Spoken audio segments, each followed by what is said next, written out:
तुम्हारे साथ अगर परमेश्वर है तो घबराना मत, वो बड़ों बड़ों को डाउन कर देगा तुम्हारे सामने।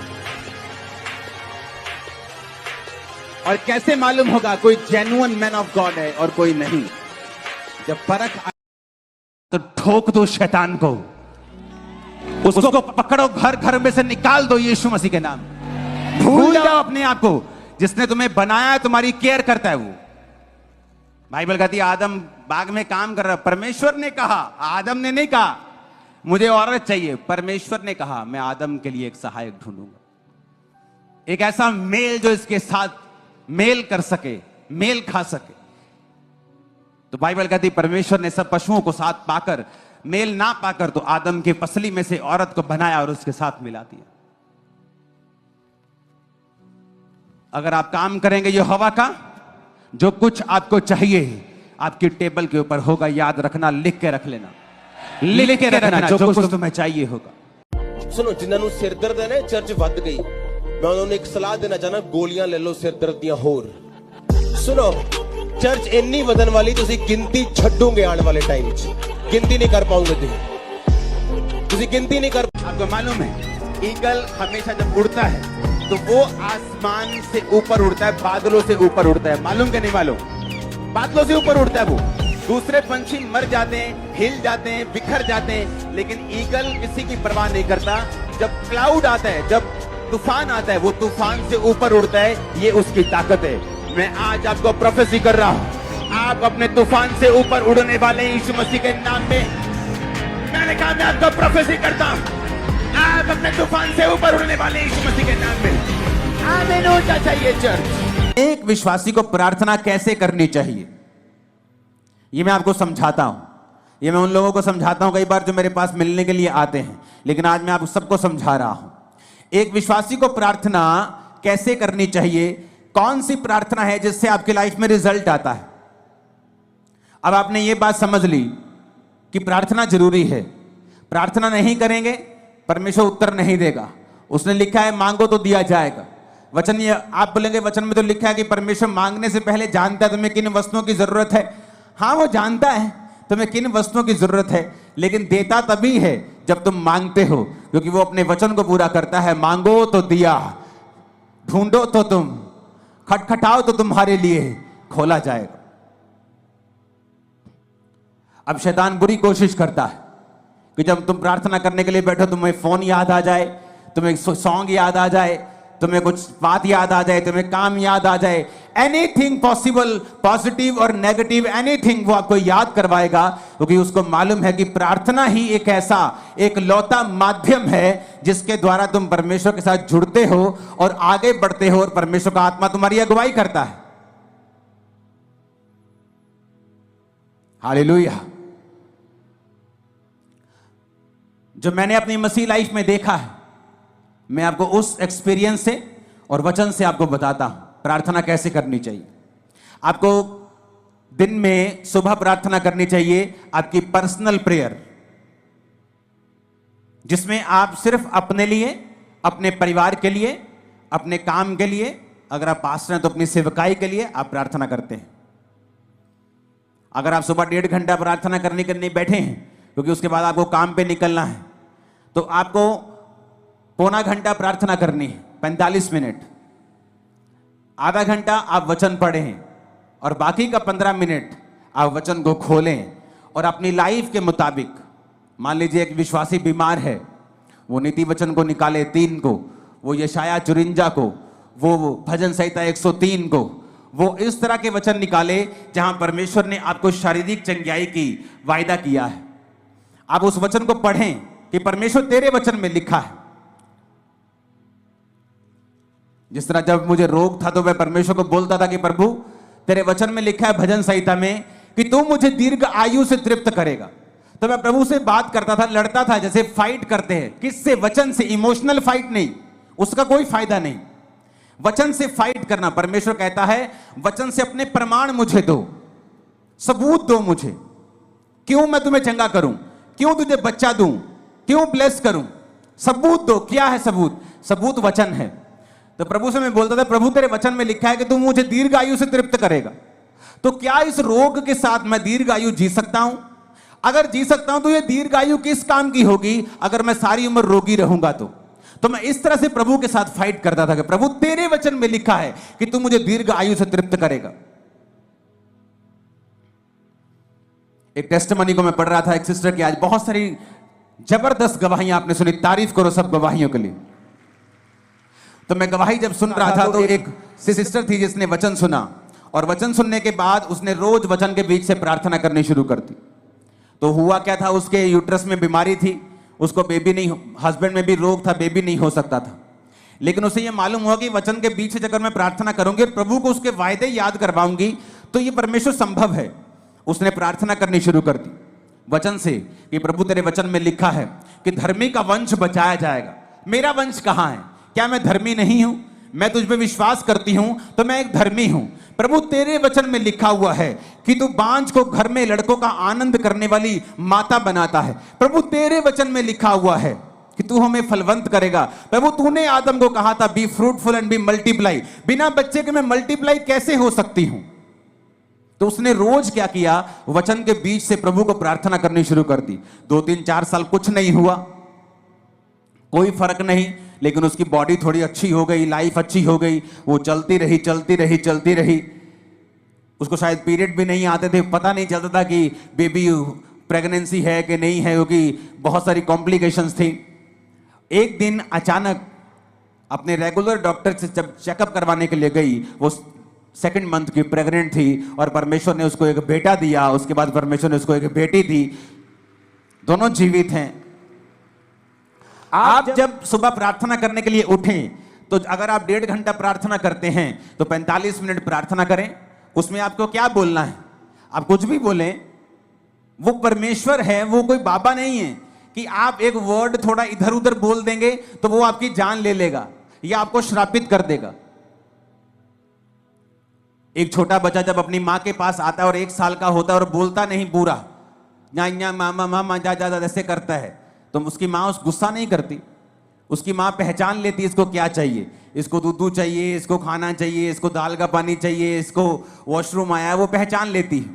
आपका पिता भी ऐसा है, आपका हेवनली फादर भी ऐसा है।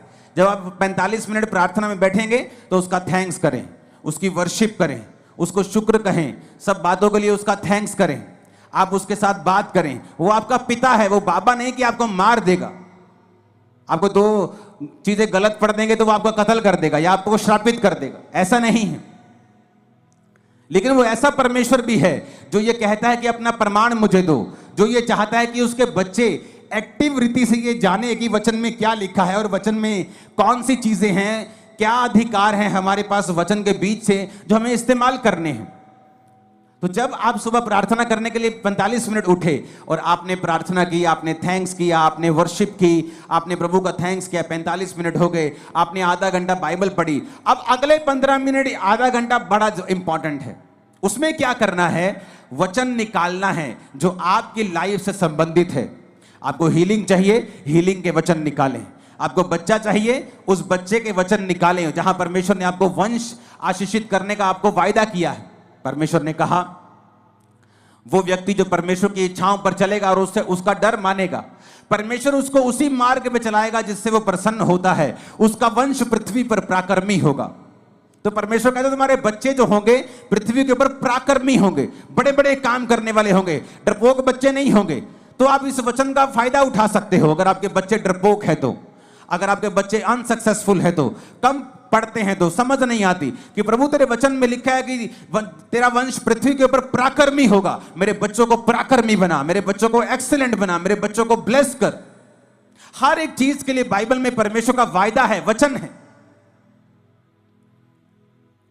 आप अपने मोहल्ले में क्रिश्चियन हैं, आप एक छोटा मोटा बिजनेस करते हैं, आप अगर वचन को जानते होंगे आप उस वचन को निकाल लेंगे। प्रभु तेरे वचन में लिखा है, तूने कहा है कि तू मुझे सब जातियों से श्रेष्ठ करेगा, सब दूसरी जातियां अन्य जातियों से तू मुझे श्रेष्ठ करेगा। प्रभु मैं प्रार्थना करता हूं, मैं अपने टाइट को भी बोता हूं, मैं आज प्रार्थना करता हूं, मुझे सबसे श्रेष्ठ बनना है, मुझे बेस्ट बनना है अपने बिजनेस में, अपनी लाइफ में मुझे बेस्ट चाहिए। आप बेस्ट होंगे अगले 7 सालों के अंदर।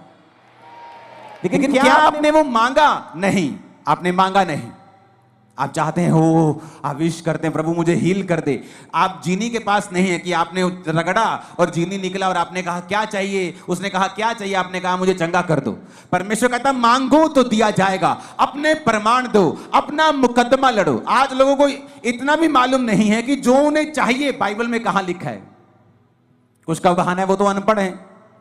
आज अगर तुम्हारी बहन वेस्टर्न यूनियन में 10,000 रुपए भेज दे इंग्लिश में लिख के, तुम भाई साहब 15 मिनट में पैसे निकाल के ले आओगे।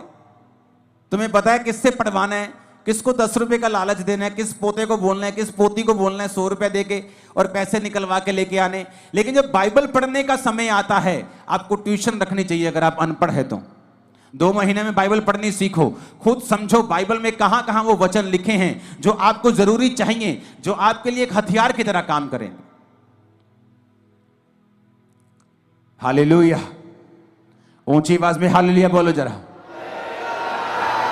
अगर आप प्रार्थना नहीं करेंगे, इसका मतलब आपने प्रभु से मांगा नहीं। आपने मांगा नहीं, आपने पाया नहीं। उसने कहा मांगो तो दिया जाएगा। तो मेरी प्रार्थना कैसे होती थी? सुबह जब प्रार्थना करो तो मैं लिखे हुए पॉइंट्स के साथ प्रार्थना करता। मुझे ये चाहिए, वो पॉइंट लिखना, उस पॉइंट के हिसाब से वचन निकालना और प्रभु को कहना प्रभु तेरे वचन में लिखा हुआ है, मैंने नहीं लिखा, तूने लिखा है। तूने लिखा है अपने वचन में, इस वचन को परमेश्वर मेरी लाइफ में पूरा कर। वचन के साथ 15 मिनट के लिए लास्ट प्रार्थना करना, वचन से परमेश्वर को याद करवाना। अगर आपको कोई सीरियस प्रॉब्लम है तो उसके बाद आप शाम को प्रार्थना करें फिर 1.5 घंटा, और उसके बाद सेम वही प्रार्थना रात को करें 1.5 घंटा। अगर आप ठीक हैं, आपकी लाइफ में ओके है, आप ब्लेस्ड हैं, आप 1 घंटा 1 घंटा 1 घंटा आप 3 बार प्रार्थना करें रोज। सुबह 1 घंटा, शाम को 1 घंटा, रात को 1 घंटा। आप शाम को 1 घंटा नहीं दे सकते, आप काम बिजनेस वूमन है, आप काम करने जाती हैं, आप एक बिजनेसमैन हैं, तो आप सुबह को 1.5 घंटा, रात को 1.5 घंटा परमेश्वर को दें। अपने दिन की शुरुआत प्रार्थना से करें, रात का अपना दिन का अंत प्रार्थना से करें। आप परमेश्वर को लिखे हुए वचनों से बताएं कि आपको क्या चाहिए। अपने पॉइंट्स को लिख कर रखें, उन पॉइंट्स के हिसाब से बाइबल के वचन निकालें और फिर परमेश्वर को उन वचनों से बताएं कि परमेश्वर मुझे ये चाहिए क्योंकि तेरे वचन में ये लिखा हुआ है। अगर आप अपना मुकदमा नहीं लड़ेंगे, अगर आप अपना मुकदमा पेश नहीं करेंगे, आप वचन के बीच से होकर लड़ाई नहीं करेंगे तो आपको नहीं मिलेगा। समझ आ रही है सबको? अब अपने आप में अंदर एक पंजाबी के अंदर झाती मार के देखो अंदर जरा कि कितनी प्रार्थना करते हैं, या जो आपको चाहिए कि आपने उसे इनफ मांगा है। जो आपको प्रभु से चाहिए, क्या आपने उसके लिए फाइट की है? क्या आपने उसके लिए लड़ाई की है? नहीं की। अगर केस बड़ा हो, आम बुखार हो तो पैरासीटामोल से ठीक हो सकता है, लेकिन बुखार अगर टीबी की वजह से हो तो टीबी की दवाई खानी पड़ती है। केस बड़ा है, कैंसर बड़ा है, बीमारी बड़ी है, प्रार्थना आधे घंटे की है। बस यही बोलते रहते बेड पे बैठे, प्रभु कुछ कर, प्रभु मैंने चंगा कर। और ये नहीं कहते प्रभु तेरे वचन में लिखा है तेरे कोड़े खाने से हम चंगे हुए। आज मैं वचन के बीच तेरे पास आता हूं। तूने कहा है तू संकट के दिन तू मुझे पुकार तो मैं तुझे उत्तर दूंगा। तेरे वचन में लिखा हुआ है कि तू अपने धर्मी जन के अपराधों को माफ करता है, उनको चंगा भी करता है। लेकिन वचन के बीच से हमने कोई प्रार्थना नहीं की। यीशु मसीह को मालूम था कि मैं अपनी चर्च को कमजोर चेले नहीं दे सकता, डाइवर्टेड चेले नहीं दे सकता, क्योंकि जब प्रभु यीशु मसीह ने 12 चेले चुने तो मैं आपको बता सकता हूं परमेश्वर के पास सैकड़ों लोग थे जो उसको उस समय फॉलो कर रहे थे। और सैकड़ों लोगों में से परमेश्वर ने 12 प्रेरित चुने थे, और उन 12 प्रेरितों को चुनने से पहले प्रभु यीशु मसीह खुद परमेश्वर होने के बावजूद भी वो सारी रात पिता से प्रार्थना करने के लिए गए। आज हमें लगता है ये अच्छा है, ये अच्छा है, लेकिन परमेश्वर कहता है विद प्रेयर अगर तुम वो काम करोगे तुम कभी फेल नहीं होगे। कितनों को इन बातों को समझ आ रही है? कहां गलती है, कहां चर्च गलती कर रही? परमेश्वर ने सारी रात प्रार्थना रोज नहीं की, उसने रोज सारी रात प्रार्थना नहीं की। मैं रोज रात को प्रार्थना करता हूं, लेकिन रोज फुल नाइट प्रेयर नहीं करता हूं। मैं रोज सुबह प्रार्थना करता हूं, रोज रात को प्रार्थना करता हूं, शाम को भी हम फैमिली प्रार्थना करते हैं।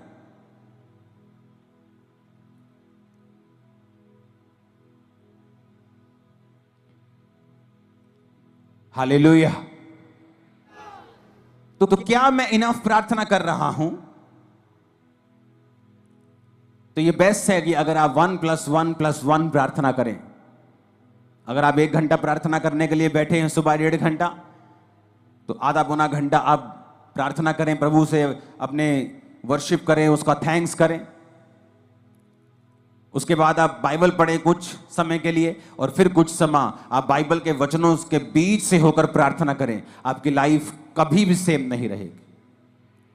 अगर आपको इस बात का प्रमाण देखना है तो एक काम करें, अपनी बाइबल के पीछे एक पेंसिल ले लें और अपनी बाइबल के पीछे पेंसिल से अपने प्रेयर पॉइंट लिखें। आपको क्या क्या चाहिए, पहला पॉइंट क्या चाहिए, दूसरा क्या चाहिए, तीसरा क्या चाहिए, चौथा क्या चाहिए। पेंसिल से लिखें, पेन से नहीं लिखना।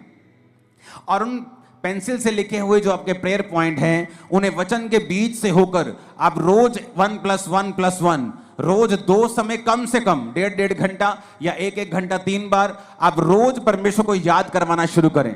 आप फिर देखें कुछ महीने बाद कि जो पॉइंट आपने पीछे लिखे हुए हैं, मैं आपको बता सकता हूं वेरी सून उनमें से 50%, 60%, 70%, फिर 90%, 100% आप उन प्रेयर पॉइंट्स को पूरा होते हुए देखेंगे।